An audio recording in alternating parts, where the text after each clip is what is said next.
This is a video presentation of Bible 2114, Unit 27, The Imprisonment and Last Years of Paul. Your speaker today is Dr. Jerry Horner.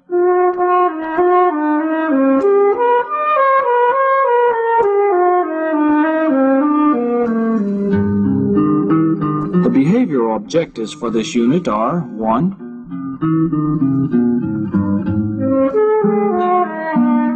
To relate the circumstances of Paul's arrest in Jerusalem and his subsequent imprisonment at Rome.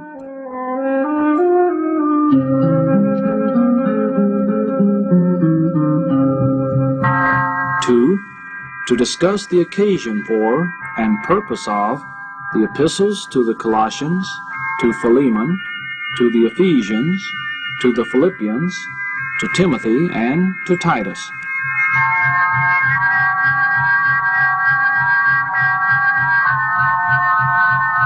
3.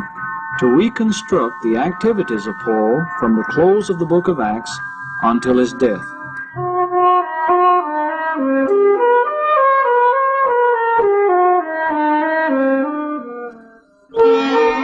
Upon his arrival in Jerusalem at the close of his third missionary journey, Paul was received heartily by the Christians there. After one day, he and his traveling companions, Luke and Trophimus, made a formal call on James, the leader of the church. The elders of the church were present for the conference, and Paul reported at length the things which God had wrought among the Gentiles through his ministry. The entire company of leaders was deeply impressed by what had been accomplished, and they glorified God. It was probably on this occasion that Paul turned over to these leaders the funds which he so faithfully collected during the past 4 years. Then the leaders informed Paul that the Judaizers had circulated a report that Paul taught that Jewish Christians must forsake the customs of their fathers and live like the Gentiles. This, of course, was an utter perversion of the facts. Paul had won the fight for Gentile freedom from the Jewish ceremonial law, but he had not urged Jewish Christians to give up their Jewish customs. But the feeling against Paul was strong and dangerous. In view of this situation, the brethren suggested to him that he pay the charges for the sacrifices of 4 men who had a vow, and that he purify himself with these 4 in the temple, so that men might see him actually worshiping in the temple. Such action would prove that while he advocated Gentile freedom from the Mosaic law, he himself was acting as a good Jew. Although Paul regarded Jesus as the one great sacrifice for sin, he was not being inconsistent in following this proposal, since it was an effort to prevent trouble. However, the proposal resulted in trouble for Paul. There were Jews in Jerusalem from Ephesus who hated Paul because of his successful ministry in Ephesus. They happened to see Paul one day in the temple toward the close of the 7 days which Paul had taken with the 4 men for the purification. They knew that Trophimus, a Gentile Christian from Ephesus, was with Paul in the city. It was not lawful for a Gentile to enter the Jewish part of the temple. Although they did not see Trophimus in the temple, they circulated the false report that Paul had taken him there, thus profaning the temple. This malicious charge was all that was needed to give the hatred of the Jews an occasion to burst loose. Almost immediately the city was in an uproar. A mob had formed, and Paul was seized and dragged out of the temple. The mob would probably have succeeded in their intention of killing Paul, had not the Roman guards come to his rescue. Thinking him to be an insurrectionist, the captain of the guard was hurrying Paul into the Tower of Antonia, the Roman barracks, when Paul asked for permission to speak to the crowd. This having been granted, he addressed the Jews in their native Aramaic. This speech is largely composed of an account of Paul's conversion, with a brief introduction concerning his honorable birth and his training under Gamaliel. In conclusion, he told of a vision which he had received in the temple, when the Lord had warned him to leave Jerusalem and go far hence unto the Gentiles. His reference to the Gentiles was like a red flag waved before the eyes of his Jewish hearers. They immediately clamored for his death, so that the guard had to take him inside the barracks. The chief captain ordered that Paul be scourged, in order that he might learn what was the cause of all this riotous behavior. As they were binding Paul preparatory to scourging him, he called the attention of the soldiers to the fact that he was a Roman citizen. The Roman officers were frightened, because to scourge an uncondemned Roman citizen was punishable by death. The next day, in order to find out what the trouble was all about, the captain of the guard brought Paul before the Sanhedrin. When the apostle received cruel treatment at the command of the high priest, he identified himself as a Pharisee and cleverly started an argument between the Pharisees and Sadducees in the Sanhedrin. The quarrel became so violent that again Paul had to be rescued. The chief captain was more puzzled than ever. Paul was still held as a prisoner, and the following night received a visitation of the Lord, who told him to be of good cheer, since he must bear witness also at Rome. Paul could now be assured that he would be spared to get to Rome, though he little knew how long it would take or in what way this would occur. Paul's cunning with the Sanhedrin made some of the Jews desperate and determined to get him killed in one way or another. 40 men conspired together under oath not to eat nor drink until Paul was dead. However, Paul's nephew learned of the plot to kill him and warned his uncle what had happened. When the captain of the guard was told, he decided that he had better get Paul out of Jerusalem before he had more trouble on his hands than he could handle. So he sent him by night under a guard of 470 soldiers to Caesarea, the seat of the Roman government in Judea at that time. We're not told whether the 40 men died first of hunger or thirst. The governor of Judea at this time was Felix, who served from 52 to 59. The Jews had hired an orator, Tertullus, to present their case against Paul before the governor. This he proceeded to do, after nauseating, ill-deserved flattery of Felix. He charged Paul with being a public nuisance, an insurrectionist, and a ringleader of the sect of the Nazarenes. He also accused him of having profaned the temple. Paul emphatically denied all the charges. He then pleaded guilty to just one thing, his faith in Jesus Christ, which made him a heretic in the eyes of the Jews. Paul won his case and should have been released, but Felix feared the Jewish leaders and postponed his decision and kept him in prison. Shortly thereafter, he and his wife requested Paul to tell them more about this new religion. Paul took advantage of the opportunity to preach the truth to this ungodly couple. Conviction became so strong that Felix was terrified and answered, "Go thy way for this time, and when I have a convenient season, I will call thee unto me."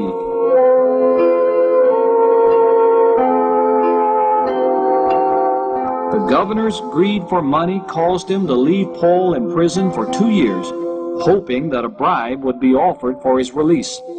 Even when he was removed as governor, he left Paul a prisoner, for fear that the Jews might make charges to Rome against himself.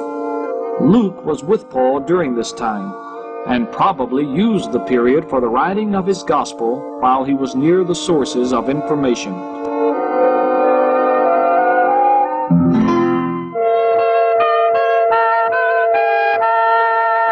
Felix was succeeded as governor by Festus, who served from 59 until his death in 61. Shortly after the new governor took office, Paul was tried a second time in Caesarea. He still maintained his innocence of any crime against the Jews or the Roman government. When Festus suggested taking him up to Jerusalem for trial before the Sanhedrin, Paul, knowing that his life would not be safe in that city, appealed to Caesar. A Roman citizen could appeal directly to the emperor if he knew he was not getting justice in a provincial court. Paul's appeal to Caesar was not because of cowardice or impatience, but because of the indecision and treachery of the Roman officials. Paul's appeal left Festus in an embarrassing position. Roman law stipulated that if a man appealed directly to Caesar and was sent to Rome, there must be a written report of the history of the case and the charges against him. Festus had a problem. As far as he could see, there were no charges to send. When Herod Agrippa II and his sister Bernice came to visit Festus, the latter told them of Paul's case. The governor was perplexed to know what accusation to send with Paul to the emperor. So Agrippa agreed to hear Paul and make some suggestions. In Paul's defense before Agrippa, he again recounted his conversion. He declared his complete obedience to the heavenly vision he had received on the road to Damascus. He then proceeded to launch out on a sermon about Christ. But Festus had had enough and accused Paul of being mad. After answering the governor courteously, Paul turned squarely to King Agrippa and challenged him to admit his belief in the Hebrew prophets. Agrippa's reply, whether spoken sarcastically or seriously, betrayed conviction, but evidently he threw it off. After Paul was dismissed, both Agrippa and Festus agreed that he had done nothing worthy of death, but still he was not released. Almost 3 years before, Paul had written a letter in Corinth to the Christians at Rome. In chapter 15, verse 23 of that letter, he mentioned his great desire to visit them. Now at last he was going to Rome. Little had he thought, however, that he would travel to the imperial city as a prisoner.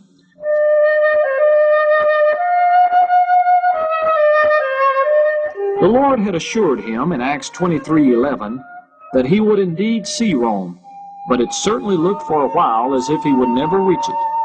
Luke was with Paul, and, writing in the first-person plural, describes with great vividness their experiences on the way to Rome.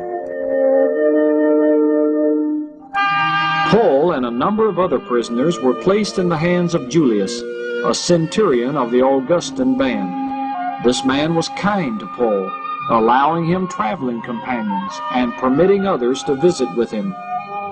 They sailed first to Myra, on the coast of Pamphylia, where they found a grain ship of Alexandria bound for Rome. With great difficulty and after many days, they came to a little port on the southern shore of Crete called Fair Havens. Luke states that the Day of Atonement, which in the year 59 was on October 5th, was already past. The dangerous season for sailing began in mid-September and lasted until early in November. After that, all navigation on the open sea came to an end until early in February. So Paul advised against going any farther, but the majority wanted to push on along the coast some 40 miles to Phoenix, where there was a more commodious harbor. When the south wind blew softly, they took it as a good omen and set sail. But soon after the ship ventured out from the safe harbor, it was caught in a terrible northeast gale and driven for 14 days and nights of awful darkness across the sea.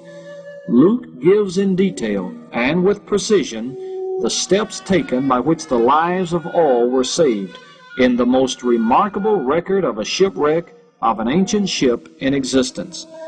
When the storm struck in all its fury, Paul proved to be the greatest man on board. When everyone had given up hope, he encouraged those in the ship to be of good cheer, for an angel of the Lord had assured him that all lives would be saved. However, the ship itself and its cargo would be lost. On the 14th day, the sound of breakers revealed the nearness of land. Paul again came to the rescue against the trickery of the sailors, who were seeking to desert the ship, and the plan of the soldiers to kill all the prisoners. The ship went to pieces on the rocks, but every life on board was spared. The land on which they came was the island of Malta. Here the shipwrecked crew and passengers were received hospitably by the natives. Paul enjoyed a fruitful ministry on the island during the 3 months they spent there. With the arrival of spring, they sailed safely the rest of the way to Italy. Landing at Puteoli, they walked the 125 miles to Rome, entering it on the old Appian Way, which one may still follow today. Some believers came 40 miles from Rome to meet Paul at the market of Appius. 10 miles farther on, at 3 taverns, another group met him. These friends were a great blessing and comfort to the apostle. At last, Paul had fulfilled one of the ambitions of his life. He had come to Rome. In the city, he was given special privileges not accorded to the other prisoners. He was allowed to live outside the prisoners' quarters in his own hired dwelling. He was by no means free, since he was chained to a guard at all times. However, he could receive visitors as he pleased. He sought to win the friendship of the Jews in Rome and to lead them to Christ. But when he saw how bitterly they opposed his message, he announced that henceforth he would leave the Jews alone and devote himself to winning the Gentiles in Rome. This he did, and according to Philippians 1:13, his most fruitful mission field was among the soldiers assigned to guard him. For 2 years no charges were brought against Paul, and the book of Acts ends with him still awaiting a hearing before the emperor. These 2 years in prison at Rome were marked by intense activity. In addition to all his work in dealing with the Christians of the city and in winning others to Christ, Paul found time to write 4 epistles known as the prison epistles. These are the letters to the Colossians, to Philemon, to the Philippians, and to the Ephesians. Paul had never been to Colossae, a small village on the bank of the Lycus River near Laodicea. However, it is reasonable to assume that the church at Colossae was established during Paul's 3-year Ephesian ministry.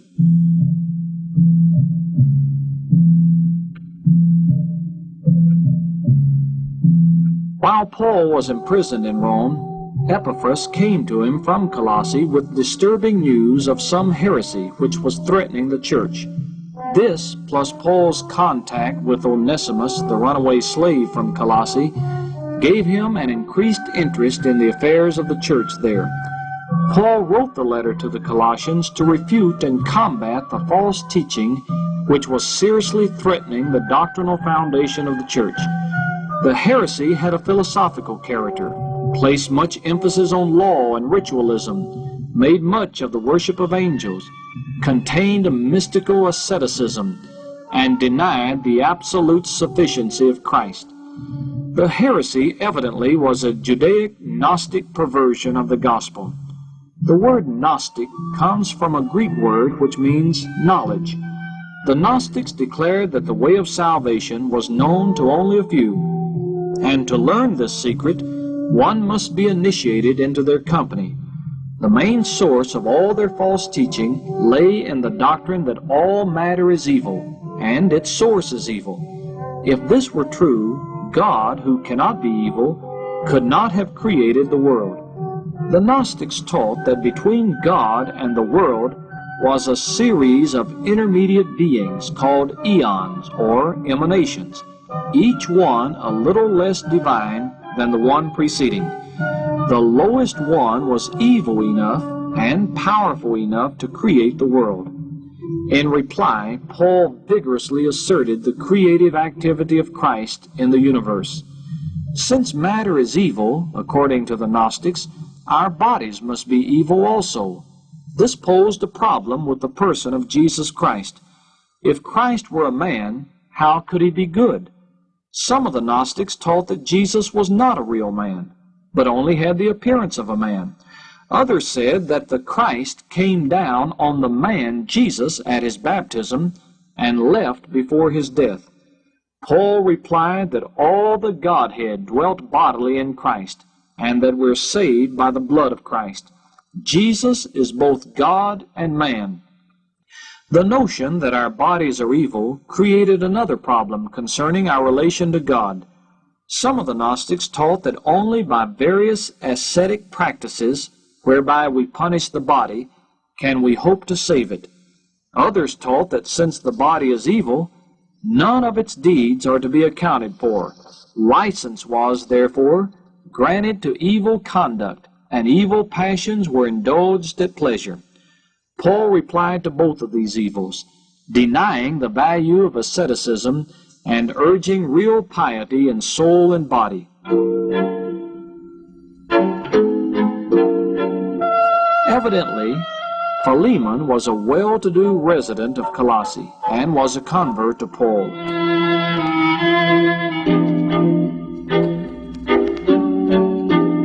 It appears that one of Philemon's slaves, Onesimus, had robbed his master and had fled to Rome. There he came in contact with Paul and was converted. He rendered much service to Paul in prison, and a strong bond of affection developed between the two. However, Paul felt that Onesimus should return to his master in accordance with the law. At least he was not willing to keep Onesimus in Rome without the knowledge and consent of Philemon. The sending of the letter to the Colossians by Tychicus provided Paul with an opportunity to send Onesimus back. To offset the punishment which the slave might possibly receive, Paul wrote to Philemon, appealing for him to pardon Onesimus and receive him as a brother. The epistle to Philemon is a valuable guide to social behavior today. Although it does not deal with the problem of slavery as such, it sets forth the principle that ultimately destroyed the institution of slavery, Christian love.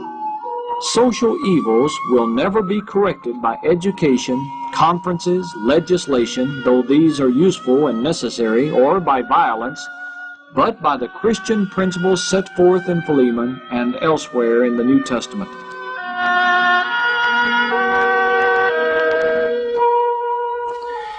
The letter to the Ephesians was a circular letter, intended not only for the church at Ephesus, but also for the surrounding churches.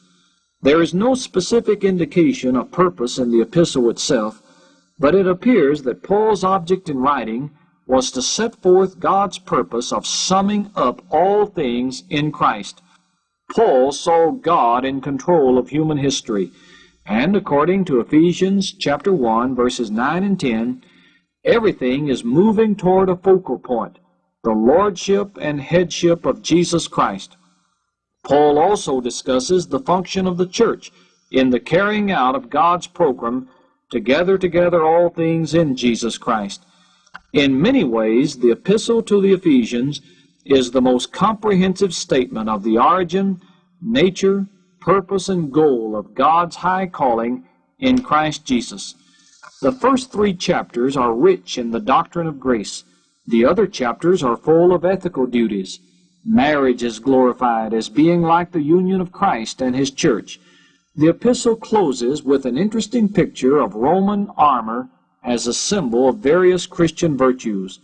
Paul saw this armor daily on the soldiers guarding him. One of the sources of greatest encouragement to Paul in these dark days of imprisonment in Rome was the sympathetic concern of some of his churches for him. The church at Philippi was not only one of the best of these, but was composed of Christians who deeply and genuinely loved Paul. In return, Paul loved them with an abiding affection. He referred to them as his joy and crown. The members of this church knew that Paul, in his imprisonment, was in need of friends and of the assurance of their love. Accordingly, they made up a generous offering among themselves and sent one of their ministers, Epaphroditus, to take this gift with the assurance of their affection to him in Rome. This is the most informal, intimate, and revealing of all Paul's epistles. It is a spontaneous expression of love and gratitude.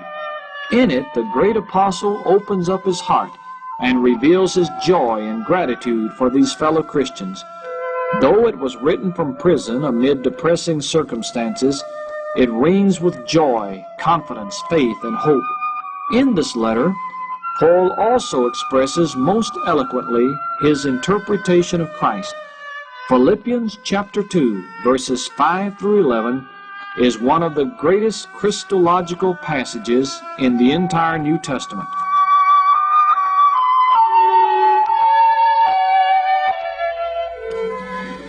As we have previously noted, the book of Acts closes somewhat abruptly, leaving Paul a prisoner in Rome awaiting trial. Since we have no further record in the New Testament, the question naturally arises concerning the fate of Paul.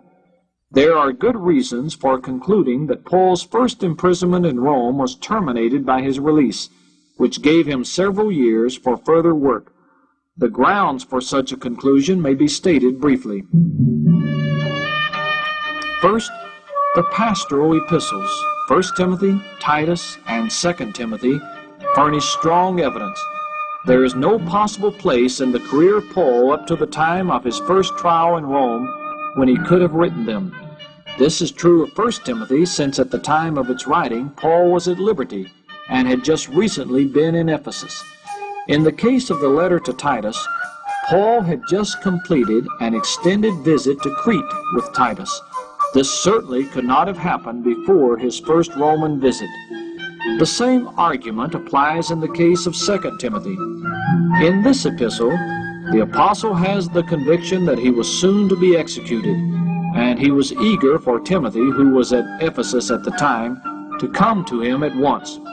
All three of these epistles make it necessary to conclude that Paul had a period of service after his first Roman trial.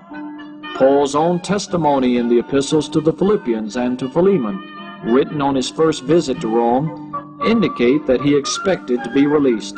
In fact, he told Philemon to expect his immediate arrival in Colossae and to prepare for his entertainment while there. There is very strong and early tradition which indicates and actually asserts that Paul was indeed released. Clement of Rome, writing around the year 95, asserts that Paul later visited the boundary of the West, which is generally interpreted as a visit to Spain. The Muratorian canon, dating from the mid-2nd century, assumes that Paul's release and visit to Spain are well-known facts. Other traditions agree with these.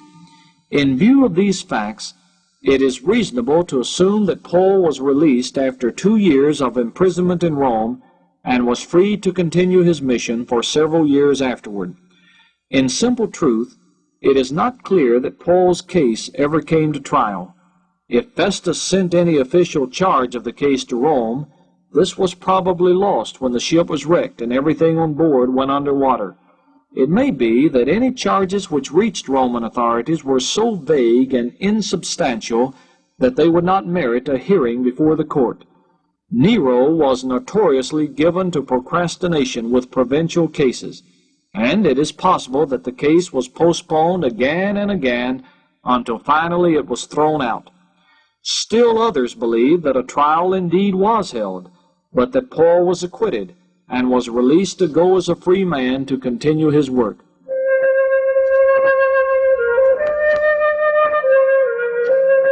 From the frequent allusions made in the three pastoral epistles, and by the aid of tradition, it is possible to reconstruct the general outline of Paul's career during the years 62 to 67. From references in Philemon and Philippians, we can safely assume that Paul visited Asia and Macedonia shortly after his release from prison. Although there is no positive proof, it is possible that Paul was in Spain when Nero burned Rome in AD 64. References in Paul's letter to Titus indicate that he carried out an extensive evangelistic campaign on the island of Crete. The work there appears to have been successful and offered encouragement for yet greater accomplishments. Consequently, when it became necessary for Paul to leave the island for other work, he left Titus to continue his ministry among the Cretans.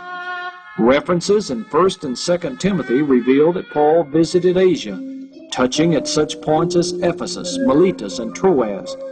According to 1 Timothy 1:3, he was going to Macedonia when he left Timothy in Ephesus.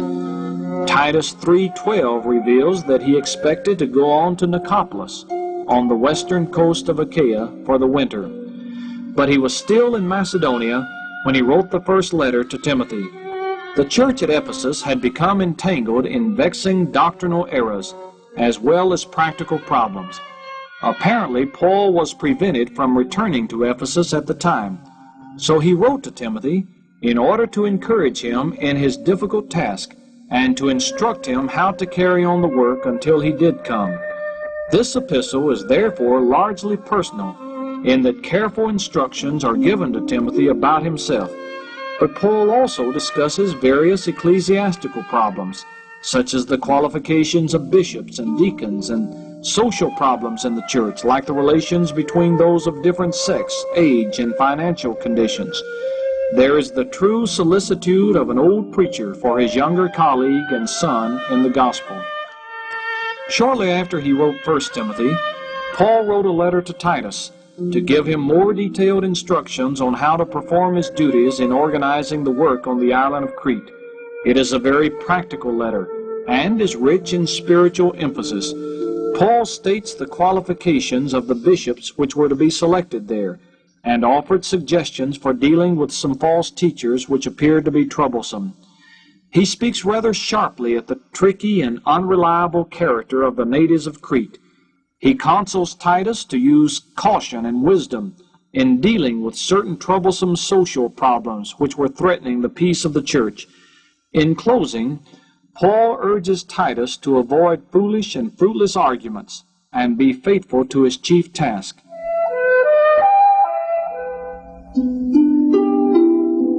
In the year 64, Nero had ordered the burning of Rome and attached the blame on the Christians. Immediately thereafter, serious persecution broke out against the Christians. Paul was the recognized leader of this sect, and as such would be in constant danger. He was now a religious outlaw. Sometime during the year 66 or 67, probably in Nicopolis, Paul was arrested and taken a second time to Rome as prisoner. Paul was not allowed the liberty of his own hired house now. He was closely confined as one charged with a capital crime, and seems to have had a winter of cold and loneliness. Friends were permitted to see Paul, but few dared to avail themselves of the privilege because of the peril involved in thus acknowledging themselves as Christians, which was itself now a crime in Nero's eyes. Some friends, like Demas, even forsook Paul. Paul's second letter to Timothy, the last of his writings, was written from this prison not long before his death. From this letter, we get our only information about these dreary days. When the letter was written, the first stage of Paul's trial had already passed. Probably this was on the less serious charge, and he was then awaiting the real trial. There was some there to accuse him, for he asserts that Alexander the coppersmith did me much evil. Since Paul was internationally known, there was a large crowd present for the trial. Evidently, many whom he expected to stay with him failed to appear, for he says that all forsook me. He adds quickly, however, "But the Lord stood by me and strengthened me." It appears that he was acquitted on the first charge, but there were more serious charges to come. In this letter, he requests Timothy to bring his warm cloak which he had left at the home of Carpus in Troas. In this damp, cold dungeon, he needs it. He appears to be lonely and adds, "Only Luke is with me." Paul urges Timothy to come to him as quickly as possible. We do not know whether Timothy got there before the death sentence was imposed or not. Another touching note is found in this last of Paul's epistles. He had left his books or parchments at Troas, and in his loneliness now he yearns for them. He loved his books and found great comfort and stimulus in them. This letter to Timothy, written either in the fall of 67 or early in the year 68, is not altogether devoted to Paul's personal situation. He is still deeply interested in the work of Timothy and all others who were teaching the way of life. He gives many choice bits of counsel to the young minister, urging him to be a good soldier and to bear his hardships manfully. He advises him to train up other young men, who will be able to train still others. He speaks extensively of the evil days and false teachers, and entreats Timothy to be faithful to the trust committed to him. We have no details on the condemnation of Paul by the Roman court. It probably came quickly. As a Roman citizen, he would be beheaded. When at last the sentence of death was pronounced, the great apostle was taken out to the place of execution, where he lost his life but gained a crown. Here is a brief summary of the last years of Paul.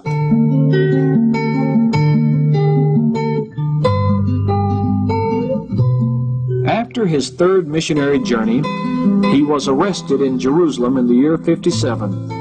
Then he spent 2 years as a prisoner at Caesarea.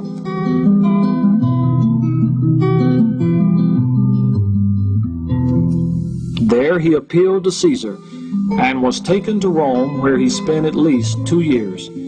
During those 2 years, he wrote Colossians, Philemon, Philippians, and Ephesians.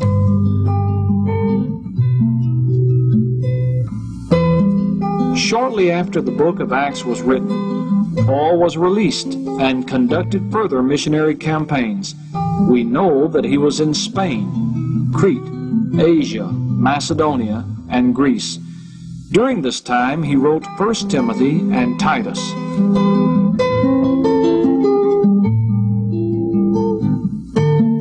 Then he was arrested and taken to Rome as a prisoner a second time. During this second imprisonment, he wrote his last letter, 2 Timothy. He was then condemned and executed, probably shortly before Nero's death in the year 68.